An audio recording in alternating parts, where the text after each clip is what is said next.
నమస్తే, welcome to big TV. నేను మీ Gautami. Fish Venkat గత కొన్ని రోజులుగా మనం చూస్తూ ఉన్నాము ఆయన ఆరోగ్య పరిస్థితితోని ఏ విధంగా పోరాడారు అండ్ నిన్న రాత్రి ఆయన మరణించడం కూడా జరిగింది. అయితే ఈ నేపథ్యంలోని ముఖ్యంగా ఆయన హెల్త్ బాగాలేనప్పుడు కూడా ఇండస్ట్రీ ఎవరు కూడా సహాయం చేయట్లేదు. కొన్ని వందల సినిమాలు చేసినా కనీసం మా వైపు కూడా చూడట్లేదు. ఆదరించడానికి కూడా అంటే మేము ఒకవేళ వాళ్ళని పలకరించిన డబ్బులు సాయం చేయాల్సి వస్తుందేమో అని చెప్పి వాళ్ళ ఫ్యామిలీ మెంబర్స్ చాలా ఆవేదన వ్యక్తం చేసిన పరిస్థితి చూస్తున్నాం. మరి ఈయన చనిపోయిన తర్వాత కూడా కనీసం ఆయన ఇలాంటి పరిస్థితుల్లో ఆయన చనిపోయారే, కనీసం ఇలాంటప్పుడైనా మనం వెళ్దాము, ఆయన గురించి మాట్లాడదామని కూడా ఎందుకు ఎవరు కూడా రావట్లేదు.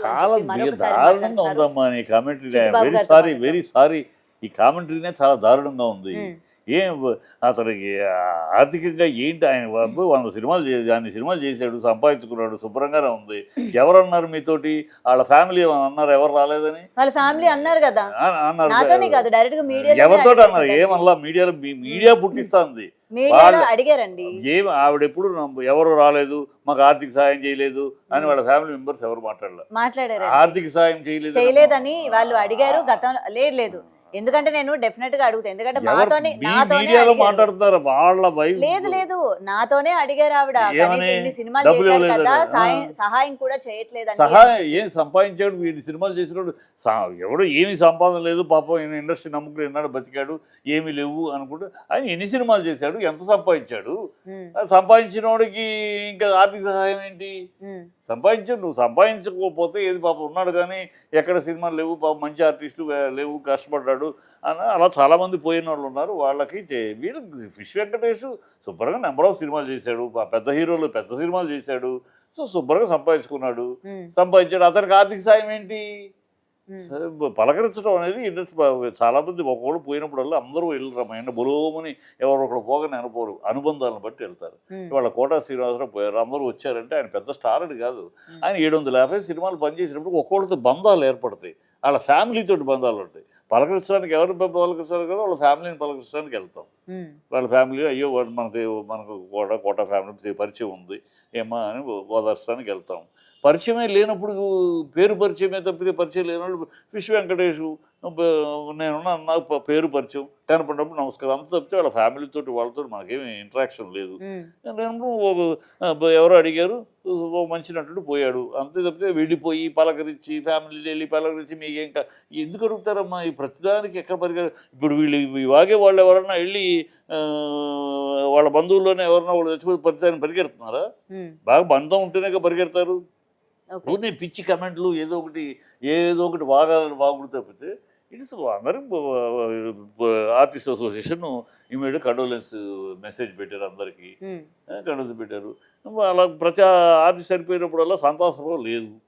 ఇదివరకు పెట్టేవాళ్ళు పెట్టాలంటే ఇలా ప్రతిసారి పెట్టడం అనేది కాదు, సంతాసభ మెసేజెస్ ఎవరికాళ్ళు పెట్టేది పెడతారు అంతే. వెళ్ళి పలకరించాలి అంటే నాకు ఆ ఫ్యామిలీతో బంధం ఉంటే పలకరిస్తానండి కదా. నాకు ఆ వ్యక్తి పోయాడు, వ్యక్తి తప్పితే వ్యక్తిగా పరిచయం తప్పితే మిగతా ఫ్యామిలీతో బంధం లేదు. ఫ్యామిలీని ఇప్పుడు ఫ్యామిలీతో బంధం ఉంటేనే మనం వెళ్ళాలి, పలకరించాలా? అంటే ఆ వ్యక్తితో మనకి బంధం ఉన్నా వెళ్ళవసరం లేదా?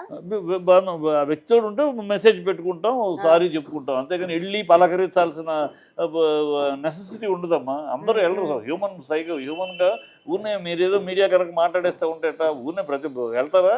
ప్రతి చోట వెళ్తారా? ఈ మాట్లాడే వాళ్ళందరూ వాళ్ళకి పరిచయం ఉన్న ఎవరు సరిపోయినా పరిగెడతారా? బంధం ఉంటే వెళ్తారు. ఆ ఫ్యామిలీతో పరిచయాలు ఉంటే అయ్యో పాపం మన సీతక్క భర్త చనిపోయాడు, లేదా మన రామయ్య కూతురు చనిపోయి బంధాన్ని బట్టి వెళ్ళి అమ్మని పలకరించి వస్తారు. లేనప్పుడు ఎక్కడికి ఎవరిని పలకరిస్తాము? అక్కడికి వెళ్ళి నా మొహం వాళ్ళకి తెలియదు, వాళ్ళ మొహం నాకు తెలియదు, ఇంట్లో వాళ్ళకి ఏం పలకరిస్తామండి?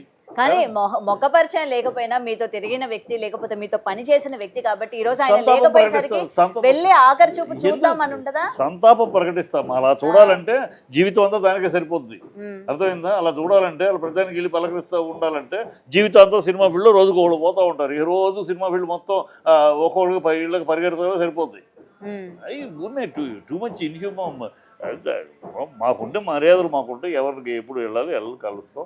ఎవరి సందర్భం వచ్చినప్పుడు వాళ్ళ ఆర్థిక సహాయం వేయటమే. ఆయన సినిమా 2 సినిమాలు 8 సినిమాలు చేశాడు, పెద్ద హీరోలు సినిమాలు చేశాడు, పెద్ద సినిమాలు చేశాడు.